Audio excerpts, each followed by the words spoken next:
This pumpkin praline stuffed bread pudding is a guaranteed win. It's a wonderfully rich and decadent recipe that can pass for both breakfast and dessert.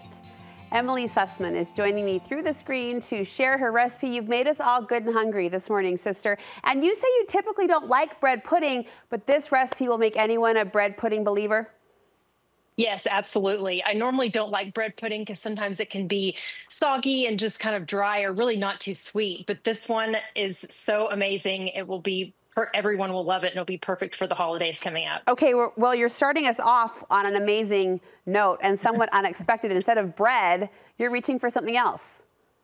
Donuts. Yes. Donuts. So I buy a dozen donuts, and then I break them up into quarters.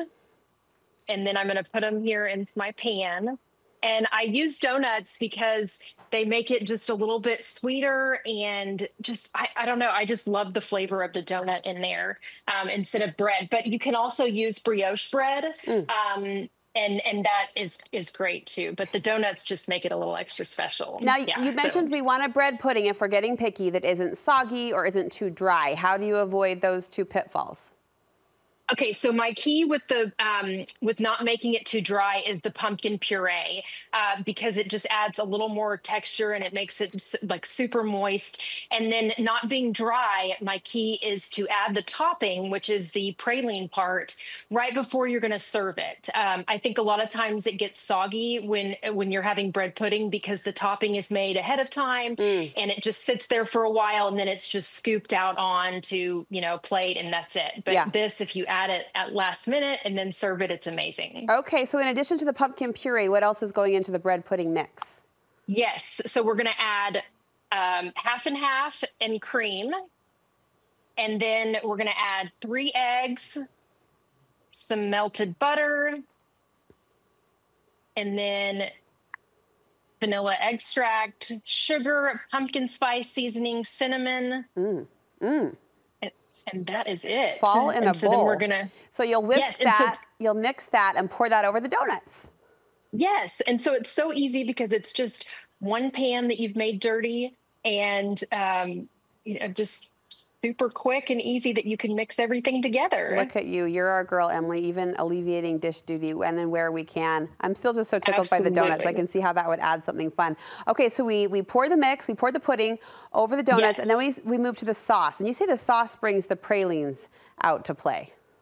Yes, so I absolutely love praline mix. And so I've made a mixture here in the stove, which is butter, milk, and brown sugar. So you're making like a caramel sauce. Okay. And then I'm going to add the pecans.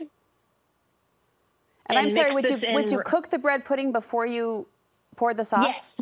Okay. So I have one already in the oven for us. Okay, so bake the pudding.